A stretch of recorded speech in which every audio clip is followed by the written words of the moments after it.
क्या होगा अगर एक दिन भगवान शिव क्रोध में आकर पूरा संसार समाप्त करने का निर्णय ले लें? क्या धरती बच पाएगी?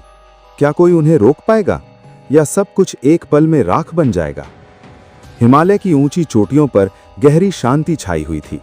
कैलाश पर्वत पर भगवान शिव ध्यान में लीन थे। चारों ओर सन्नाटा था, केवल मंद हवा की आवाज सुनाई दे रही थी। लेकिन उस दिन कुछ अलग था। वातावरण में एक अजीब बेचैनी थी। अचानक धरती पर अधर्म बढ़ने लगा। लोग लालच, झूठ और हिंसा में डूब गए। इंसानियत खत्म होती जा रही थी। देवता चिंतित थे, लेकिन कोई कुछ कर नहीं पा रहा था। एक दिन एक निर्दोष ऋषि को अत्याचारियों ने मार डाला। उसकी अंतिम चीखें आकाश में गूंज उठीं। ये आवाज सीधी कैलाश तक पहुंची और उसी पल भगवान शिव का ध्यान टूट गया। शिव जी की आंखें खुलीं, लेकिन इस बार उनमें शांति नहीं, आग थी। उनकी तीसरी आंख हल्की हल्की चमकने लगी।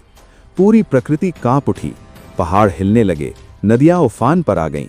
ऐसा लग रहा था जैसे प्रलय आने वाला हो। क्या अब संसार का अंत निश्चित था? देवताओं को जैसे ही इसका आभास हुआ, वे तुरंत एकत्र हुए।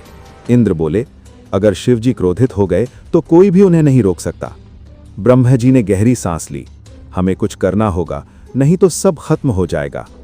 तभी विष्णु जी बोले, शिव का क्रोध न्याय के लिए होता है, लेकिन अगर ये सीमा पार कर गया तो सृष्टि का विनाश तय है।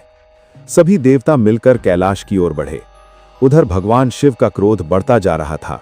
उनकी जटाएं हवा में लहराने लगीं, आकाश काला हो गया, बिजली चमकने लगी, पृथ्वी कांप उठी।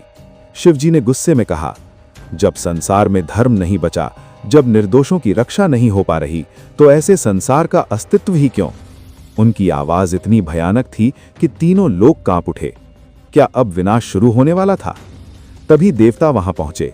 इंद्र हाथ जोड़कर बोले, महादेव, कृपया शांत हो जाइए, संसार को एक और मौका दीजिए। लेकिन शिव जी का क्रोध शांत नहीं हुआ। उन्होंने अपनी तीसरी आंख पूरी तरह खोल दी। उससे निकलने वाली अग्नि इतनी प्रचंड थी कि आसमान जलने लगा। देवता डर गए। उन्हें समझ नहीं आ रहा था कि अब क्या करें। तभी माता पार्वती वहां प्रकट हुईं। उन्होंने शिव जी को देखा और समझ गईं कि स्थिति बहुत गंभीर है। पार्वती जी ने धीरे से कहा, स्वामी, अगर आप ही संसार को नष्ट कर देंगे तो फिर इसे बचाएगा कौन? शिव जी कुछ पल के लिए रुके, लेकिन उनका क्रोध अभी भी शांत नहीं हुआ था। उन्होंने कहा, पार्वती, जब लोग अपने कर्मों से विनाश को बुलाते हैं तो उन्हें उसका परिणाम भुगतना ही पड़ता है। क्या माता पार्वती भी उन्हें रोक नहीं पाएंगी? पार्वती जी ने आगे बढ़कर उनका हाथ पकड़ लिया। अगर सब खत्म हो जाएगा तो प्रेम भी खत्म हो जाएगा, भक्ति भी खत्म हो जाएगी। क्या आप सच में ये चाहते हैं? शिव जी के चेहरे पर एक पल के लिए बदलाव आया, लेकिन फिर उन्होंने अपनी आंखें बंद कर लीं। पूरा ब्रह्मांड कांप रहा था। तभी अचानक एक छोटी सी आवाज आई। एक छोटा बच्चा जो अपने माता पिता को खो चुका था, रोते हुए बोला, भगवान, अगर आप भी हमें छोड़ देंगे तो हम कहाँ जाएंगे? ये आवाज सीधी शिवजी के दिल तक पहुंची। उनकी तीसरी आंख की ज्वाला धीमी होने लगी। क्या ये मासूम आवाज संसार को बचा पाएगी? शिवजी ने उस बच्चे की ओर देखा। उसकी आंखों में डर था, लेकिन साथ ही एक उम्मीद भी थी। शिवजी धीरे धीरे शांत होने लगे। उन्होंने अपनी तीसरी आंख बंद कर ली। अग्नि शांत हो गई। आकाश फिर से सामान्य हो गया।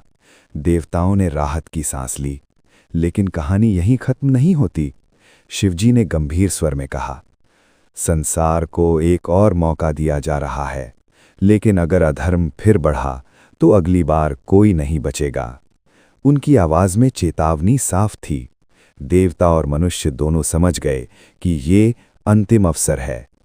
उस दिन के बाद लोगों ने अपने कर्म सुधारने शुरू किए। धीरे धीरे संसार में फिर से शांति लौटने लगी।